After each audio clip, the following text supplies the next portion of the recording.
तनवीर गाजी की गज़ल है कि उसकी आँखों में मोहब्बत की चमक आज भी है। उसकी आँखों में मोहब्बत की चमक आज भी है। उसको हालांकि मेरे प्यार पे शक आज भी है। और नाव में बैठ के धोए थे कभी हाथ उसने, सारे तालाब में मेहंदी की महक आज भी है। मेरी एक शर्ट में कल उसने बटन टाका था। मेरी एक शर्ट में कल उसने बटन टाका था। शहर के शोर में चूड़ी की खनक आज भी है। उसे खोकर भी न खोने की खुशी अब न रही। उसे खोकर भी न खोने की खुशी अब न रही। उसे पाकर भी न पाने की कसक आज भी है। जख्म सब सूख गए हैं मेरे मरहम के बिना। जख्म सब सूख गए हैं मेरे मरहम के बिना। मेरे एक दोस्त की मुट्ठी में नमक आज भी है। अजीज तलबा व तालिबात, ठीक इसी ज़मीन पर, इसी रदीफ और काफ़िए पर बाकिर मेहंदी की गज़ल 11वीं जमात की उर्दू दरसी किताब में गज़ल नंबर 6 बाकिर मेहंदी की गज़ल लिखी हुई है। आइए समाअत फरमाएं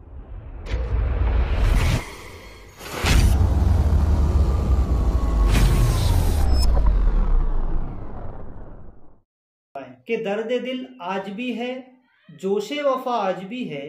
दर्द दिल आज भी है, जोशे वफा आज भी है। जख्म खाने का मोहब्बत में मज़ा आज भी है। कि गर्मीए इश्क निगाहों में नहीं है ना सही। गर्मीए इश्क निगाहों में नहीं है ना सही। मुस्कुराती हुई आंखों में हया आज भी है। हुस्ने पाबंदे कफ्स इश्के असीरे आलाम। हुस्ने पाबंदे कफ्स इश्के असीरे आलाम। जिंदगी जुर्मे मोहब्बत की सज़ा आज भी है। बंदिशे लब के कवानीन वही है ए दोस्त। बंदिशे लब के कवानीन वही है ए दोस्त। जहर आमेज ज़माने की फ़िज़ा आज भी है। दस्ते मजदूर से उलझी हुई जंजीरें है। दस्ते मजदूर से उलझी हुई जंजीरें है। अहानी हाथों पे ये जुल्म रवा आज भी है। गम कदों पर है वही जंग के बादल छाए। गम कदों पर है वही जंग के बादल छाए। के अम्न की गूंजती हर सिमत निदा आज भी है। अपने आलामो मसाइब का वही है दरमा। अपने आलामो मसाइब का वही है दरमा। दर्द का हद से गुजरना ही दवा आज भी है। मीरो गालिब के ज़माने से नए दौर तलक। मीरो गालिब के ज़माने से नए दौर तलक। शायर हिंद गिरफ्तार बला आज भी है। तो अजीज़ तलबा व तालिबात, ये जो आज हमने अभी गज़ल समाअत फरमाई है, बाकिर मेहंदी की लिखी हुई गज़ल है। और इसी रदीफ़ और काफ़िए में हमने तनवीर गाजी की गज़ल भी समाअत फरमाई है। आइए गज़ल नंबर 6 बाकिर मेहंदी के गज़ल के एक एक अशार की तशरीह समाअत फरमाएं। शेर नंबर 1 देखिए कि दर्द दिल आज भी है, जोशे वफा आज भी है। जख्म खाने का मोहब्बत में मज़ा आज भी है। तो दर्द दिल यानी कि रंज और गम आज भी है, और जोशे वफा, वफा का जोश आज भी है, और मोहब्बत में जख्म खाने का मज़ा आज भी बाकी है। इसकी तशरीह देखिए कि शायर बाकिर मेहंदी ये कहना चाहते हैं कि दिल में इश्क व मोहब्बत के जज्बात पैदा हो जाए तो फिर कभी मुर्दा नहीं होते, हालात खमा कैसे भी हो। हालांकि मामलाते इश्क में कुछ मराहल ऐसे भी आते हैं कि जब दोस्त बेइत्तेफाकी वो बेवफाई का मुजाहरा करने लगता है, लेकिन शायर यानी कि आशिक का दोस्त के तय वफादारी के एकदम गहराई तक और वफाशारी और हमदर्दी का रवैया तब्दील नहीं होता। वो दोस्त के दिए हुए जख्म को बर्दाश्त करता है, उसके ज़रिए से होने वाले दर्द दिल को झेलता है। इन बदले हुए हालात की इब्तिदा में शायर को तकलीफ पहुंचती है, लेकिन वक्त के गुजरने के साथ साथ उसमें कमी आती जाती है। शायर कह रहा है कि एक वक्त वो भी आता है कि जब उसे दोस्त की हरकत से तकलीफ नहीं पहुंचती, अलबत्ता उसे मज़ा आने लगता है। और फिर ये भी हालात आते हैं कि जब तक चोट ना पहुंचे जिंदगी बेलुत्फ लगती है। शेर नंबर 2 देखिए कि गर्मीए इश्क निगाहों में नहीं है ना सही। मुस्कुराती हुई आंखों में हया आज भी है। दोस्त की निगाहों में इश्क की गर्मी नहीं रह गई है, लेकिन गनीमत है, ये बहुत बड़ी बात है, बहुत अच्छी बात है कि आज भी उसकी मुस्कुराती हुई आंखों में हया बाकी है। तो शायर कहता है कि दोस्त का उसके रवैये और उसका यकीनन पहले जैसा नहीं है, उसका रवैया बिल्कुल पहले जैसा नहीं है, कि उसके बर्ताव में फर्क वाक़ई हुआ है। शायर के लिए उसकी नज़र बदल चुकी है, इश्क की गर्मी से खाली हो चुकी है, लेकिन चेहरे की मुस्कुराहट और आंखों की हया पहले की सी बाकी है, जिसके ज़रिए उसने शायर को अपनी जानिब न सिर्फ मुतवज्जे किया था बल्कि अपने इश्क के जाल में उसको फंसा लिया था। तो इस शेर में शायर ने निगाहों में गर्मी यानी कि इश्क, निगाहों में गर्मी इश्क और आंखों में हया का जिक्र किया है। तो गर्मी इश्क मोहब्बत में पेश कदमी के लिए उभारती है और हया उससे रोकती है। दोनों जज्बात के बेक वक्त मुतहरक होने से, अलग अलग होने से दोस्त कश्मकश में मुब्तला हो जाता है और फैसला करने में झिझक महसूस करता है, वो सही तरीके से फैसला नहीं करता है। एक तो उसको मोहब्बत हो जाती है और दूसरी उसमें हया बाकी रहती है।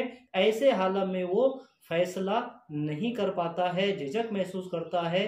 तो यही बात को शेर नंबर 2 में शायर ने, बाकिर मेहंदी ने बयान किया है। शेर नंबर 3 के हुस्न पाबंदे कफ्स इश्के असीर आलम, जिंदगी जुर्म मोहब्बत की सजा आज भी है। तो हुस्न कफ्स में कैद है, पिंजरे में कैद है और इश्क मुसीबतों में गिरफ्तार हुआ है, गोया जिंदगी मोहब्बत के जुर्म की सजा बन गई हो। यानी कि शायर इसकी वजाहत करता है कि इश्क का मैदान मुसीबतों से भरा हुआ होता है। आशिक और माशूक और महबूब और मोहब्बत और महबूब दोनों के लिए यहाँ कोई राहत का सामान नहीं होता। मजहबी हुदूद और समाजी ज़ाब्तों की पासदारी फ़र्द को इज़्ज़त व तौक़ीर अता करती है और उसके बरखिलाफ उठाए गए इक़दामात ज़िल्लत व रुसवाई का सबब बनते हैं। तो इन हक़ाइक़ के ज़ाहिर होने के बावजूद लोग इश्क व आशिकी के चक्कर में पड़ते हैं। उन्हें बहरहाल ज़िल्लत व रुसवाई के अलावा मसाइब व आलम का सामना भी करना पड़ता है और वो ऐसे आलम व मसाइब मुश्किलात में मुब्तला भी होते हैं। तो इस शेर में शायर ने मैदान मोहब्बत में कदम रखने वालों की ज़िंदगी को जुर्म की सज़ा करार दिया है कि वो जुर्म की सज़ा है, उसमें दोनों मुसीबत का शिकार होते हैं। दोस्त पर घरेलू जकड़बंदियाँ नाफिज हो जाती है और वो पाबंदे कफ्स होकर रह जाता है, यानी कि पिंजरे में, घर में कैद होकर रह जाता है और जहनी और अज़ियत में मुब्तला हो जाता है। और आशिक यानी कि शायर दोस्त की बेवफाई की वजह से हिज्र की मुसीबतें झेलता है और परेशान होता है। इस तरह दोनों ही की ज़िंदगी एक अजाब बनकर रह जाती है। तो ये दोनों की ज़िंदगी अजाब बनकर रह जाती है। तो ये शेर नंबर 3 में बाकिर मेहंदी ने इसको वाज़े किया है। शेर नंबर 4 देखिए कि बंदिशे लब के कवानीन वही है ए दोस्त, जहर आमेज ज़माने की फ़िज़ा आज भी है। यानी कि शायर ये कह रहा है कि ए दोस्त, इज़ारे ख्याल पर पाबंदी का चलन पुराना हो चुका है, पहले ही की तरह इस दौर की फ़िज़ा भी जहर आमेज है। तशरीह देखिए कि शायर दोस्त से कहता है कि उसने शायर पर लब कुशाई की, जो पाबंदियां लगा रखी है वो कोई नहीं है, वो कोई नई बात नहीं है, ये तो हमेशा ही हो रहा है। एहतिजाजन मुंह से एक लफ्ज़ भी ना निकाले और जुल्म सहते रहे तो अच्छे बने रहेंगे, और जिस वक्त उब भी कर दे तो बागी और सरकश ठहराए जाएंगे। तो ये शेर सियासी नोयत का भी है। यहाँ दोस्त हुक्मरां है जो अवाम पर जुल्म और ज़्यादती और जब्र इंसाफ़ी करने का अपना पैदाइशी हक समझते हैं। तो इन्हें अपनी उन हरकतों पर उफ करना या नुक्ताचीनी ज़रा भी बर्दाश्त नहीं होती। फ़ौरन जुबान बंदी के कवानीन उस अंदाज से नाफिज कर देते हैं कि महज़िब दुनिया पर जाहिर भी नहीं होता। हुक्मरानों का ये चलन ज़माना कदीम से जारी है। फी ज़माना ये सितम हदों से तजावीज़ कर गया है। इतना है कि उसने नए तरीके इख्तियार कर लिए हैं। हक़ के लिए आवाज़ें बुलंद करने वालों की आवाज़ें बंद कर दी जाती है। उन्हें ख़रीद लिया जाता है, उन्हें ख़रीदा जा रहा है। अलमिया ये है कि अक्सरियत बिकाऊ हो चुकी है, तंग किया जा रहा है, माली नुकसानात पहुंचाया जा रहा है, और फिर भी ना माने तो मार दिया जाए और लाश के टुकड़े करके तेजाब में डालकर तमाम निशानात मिटा दिए जाए। शेर नंबर 5 के दस्ते मजदूर से उलझी हुई जंजीरें है, आहानी हाथों पे ये जुल्म रवाज भी है कि मजदूर के हाथ से जंजीरें हमेशा उलझी हुई है और उन लोहे के हाथों पर ये सितम आज भी जारी है। यानी कि हमेशा से मोहब्बत कश तबके से, यानी कि जो मोहब्बत करने वाला तबका है, तो उसकी इस्तेताअत से ज़्यादा काम लिया जाता रहा है। गोया उन्हें जानवर समझ लिया गया है और उसके बदले में मुनासिब उजरत भी नहीं दी जाती। लोहे, पत्थरों और दिगर सख्त चीज़ों के काम करते करते उनके हाथ पत्थर हो जाते हैं। उन्हें शायर ने आहानी हाथ कहा है, यानी कि लोहे के हाथ कहा है। मजदूरों के साथ किया जाने वाला ये बर्ताव बरसों से शक्लें बदल बदल कर जारी है। शेर नंबर 6 देखिए कि गम कदों पर है वही जंग के बादल छाए, अमन की गूंजती हर सिमत निदा आज भी है। यानी कि गम कदों पर हमेशा की तरह जंग के बादल छाए हुए हैं, हालांकि हर तरफ अमन की सदाएं बुलंद हो रही है। हर दौर में जिसकी लाठी उसकी भैंस का कायदा नाफिज रहा है और नाफिज भी हो रहा है। ताकतवर ममालिक या गुरोह कमजोरों पर किसी न किसी बहाने जंगे लादते रहे हैं, जंगे करते रहे हैं। सरमायादाराना जहनियत के हामिल साम्राज्य ममालिक ने नए नए अज़्म और महज़िब उसूलों को इख्तियार करते हैं। इंसानियत और अमन के नारे बुलंद करते रहे हैं, लेकिन ये तमाम हरकतें महज ढोंग और तमाशे हैं, तमाशे के सिवा कुछ भी नहीं है। ये लोग जब कभी और कहीं किसी के इस्तेसाल का मौका देखते हैं तो हाथ साफ कर लेते हैं। शेर नंबर 7 देखिए कि अपने आलम व मसाइब का वही है दरमा, दर्द का हद से गुजरना ही दवा आज भी है। तो अपने आलम व मसाइब का दरमा यानी कि इलाज, दर्द का हद से गुजरना, यही इलाज पहले भी था और यही इलाज आज भी है। तो इसकी तशरीह देखिए कि तशरीह में हम मिर्ज़ा गालिब का एक शेर देखेंगे कि इशरते कतरा है दरिया में फना हो जाना, इशरते कतरा है दरिया में फना हो जाना, दर्द का हद से गुजरना है दवा हो जाना। यानी कि गालिब कहते हैं कि जब दर्द हद से गुजर जाएगा तो मर जाएंगे, यानी फना हो जाएंगे। तसव्वुफ की ज़ुबान में यानी अपने खालिक अल्लाह से मिल जाएंगे। तो बाकिर मेहंदी के इस शेर में भी दर्द का हद से गुजरना का मज़कूरा वाला मफ़हूम तो बात बहुत जल्द समझ में आ जाती है कि इस रूए ज़मीन पर बसने वाले हर इंसान से कोई ना कोई परेशानी तकलीफ वाबिस्ता रहती है, इंसान से तकलीफ़ें जुड़ी हुई रहती है। फ़र्क सिर्फ फ़ीसद का है। इंसान जब तक ज़िंदा रहता है उसकी यही हालत रहती है। आलाम व मसाइब ज़िंदगी के साथ जाते हैं, यानी मौत आने पर ही इन दुनियावी मसाइब से छुटकारा नसीब होता है और छुटकारा हमेशा हमेशा के लिए हमको दुनिया के मुसीबत और परेशानियों से छुटकारा मिल जाता है। लेकिन अक्लमंद इंसान वो है कि जो मौत आने से पहले पहले मौत की तैयारी कर ले। दुनिया की परेशानियां तो एक दिन ख़त्म हो जाएंगी, दुनिया की परेशानियां तो इंसान ज़िंदगी जब जीता है उस वक्त भी ख़त्म हो जाती है, लेकिन आखिरत की अगर परेशानी हमको ख़त्म करना है तो दुनिया में रहते हुए आखिरत की ज़िंदगी हमारी आसान गुजरे तो उसकी दुनिया में ही हमको उसकी फ़िक्र कर लेना चाहिए।